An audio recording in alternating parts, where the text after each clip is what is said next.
channel, Ma'am Shirley Angelos Vlog. Pasensya na guys kung medyo hindi pa ako masyadong nakakapag lalo sa mga ano nyo dahil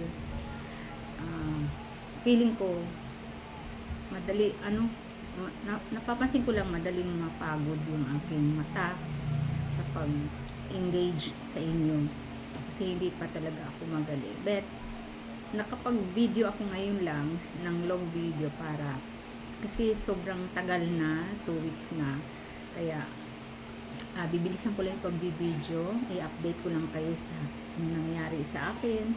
Okay naman, successful naman yung operation ng both eyes ko, tinanggal yung ang katarata and then pinalitan ng artificial lens yung mga mata ko. So ngayon ay malinaw na yung dalawa kong mata, pwede nang hindi ako magsalamin, but I have to wear my eyeglasses for protection.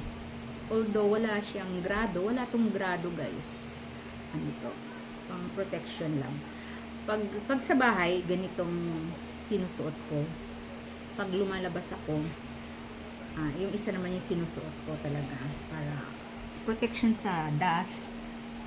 Ito yung sinusuot ko pag lumalabas ako, tsaka pag natutulog ako, kasi pag matutulog ka kailangan hindi ka nakatagilid, hindi mo itatagilid yung ulo mo, laging diretso.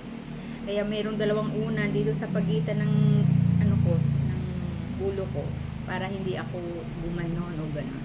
So ano pa lang guys, ito 3 weeks na itong left eye kasi nauna itong inopera noong January 31. Ito 2 weeks na ito bukas. Anong February 7 naman siya na opera. I thought na wala nang, tapos na no, tapos na yung mga check up. Meron pa pala akong mayroon pang procedure na gagawin sa akin, pero hindi na, siguro sisilipin na lang yung likod ng mata ko. Tapos mayroong injection na naman ako dito sa 25 nitong February. Mayroon na naman akong check up, follow up check up, kasi sa hindi po ako nagpa opera sa public or sa government hospital, kundi sa private hospital. I mean, private clinic siya. OPD. So ngayon guys, so pasensya na kung hindi ko pa kayo nadadala. Pagka magaling na yung mata ko, siguro paunti-unti lang guys akong dadalaw sa inyong mga sa inyong bahay. I will visit your YouTube channel soon pag magaling na ako, talagang totally recovered. Ang daming bawal guys, hanggang ngayon nga hindi pa ako pwedeng magtinda, sarado pa yung aking tindahan, at sa ngayon medyo patuloy sa pagpatak ng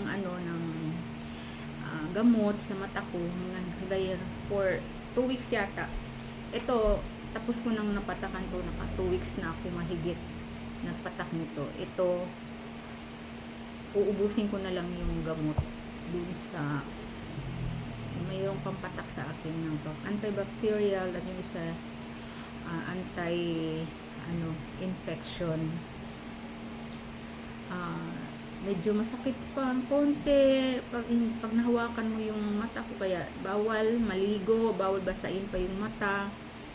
Pakiramdam ko pag na-touch ko yung mata ko, masakit yung banda dito, masakit pa siya, yung eyeball ko parang feeling ko may parang ngilo, ganun. Kaya bawal talaga matouch yung mata ko.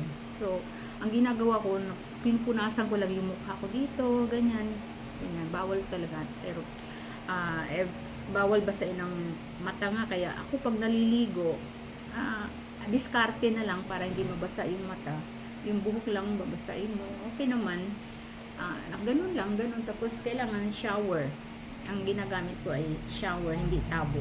Kasi yung shower nakaganyan ka ganyan, nakatingala kang ganyan. So nagawa naman ng paraan.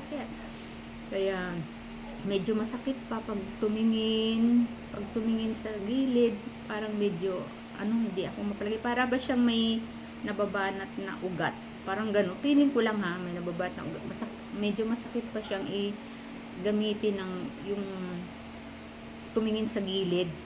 Kaya ang pagtumingin sa gilid, sinusunod ko yung ulo ko, hindi talaga pwede yung mata mo lang ang ititigin mo sa gilid na gilid. Kaya ingat po ako hindi ako masyadong lumalabas pag walang kasama.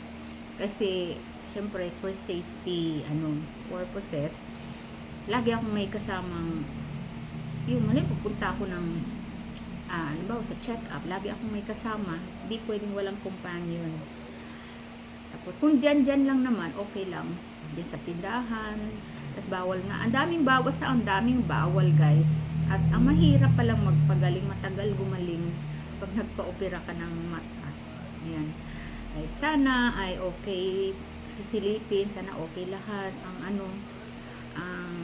makikita sa likod ng mata ko, kung dinadaluyan ba daw ng blood yung mga ugat ba sa mata natin. Mayroong procedure, sana yun last na procedure na yan. Kasi ang hirap, masakit sa bulsa, masakit talaga sa bulsa. So yun lang guys, update ko lang sa inyo. Bakit wala na ako, baka magtaka na rin si YouTube na hindi na ako nakapag-upload kahit man lang isang beses sa loob ng ilang linggo, ay mayroon akong mai-upload kahit isa-isa lang guys. Thank you so much. God bless. I'm okay po. Patuloy naman yung pagdarasal na sana hindi magkaroon ng komplikasyon yung mata ko. So far, napansin ko naman, okay naman yung mata ko ngayon. Sobrang linaw ng mata ko. Yun nga lang, meron pa rin akong reading. Sa reading ako, magsasalamin. Pero yung far, mid, ayan, sobrang, malinaw talaga guys. As in 2020 parang vision. Kaya salamat ako. So itong salamin ko ay walang grado, pang protection lang ito, kasi parang hindi naman bagay sa akin ang walang salamin. Nasanay na ang mukha ko sa salamin for how many years? Since 4th year high school ako, nagsasalamin na ako. 4th year high school, nagsasalamin na ako. Kaya nasanay na ako. So meron na akong mga, pag lumalabas ako, silaw na silaw talaga yung mata ko.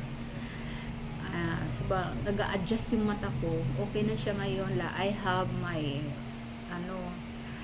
dalawang klase ng sunglasses. Mayroon akong sunglasses, tsaka mayroon pa akong ibang salamin. Yung mga dati kong salamin na ginagamit. Ayan, tsaka ito na yung pang ko. Ito na yung binili kong eyeglasses na walang grado. Ayun guys, maganda siya.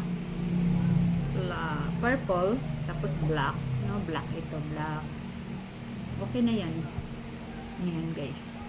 Ayun diba ang ganda nung eyeglasses ko.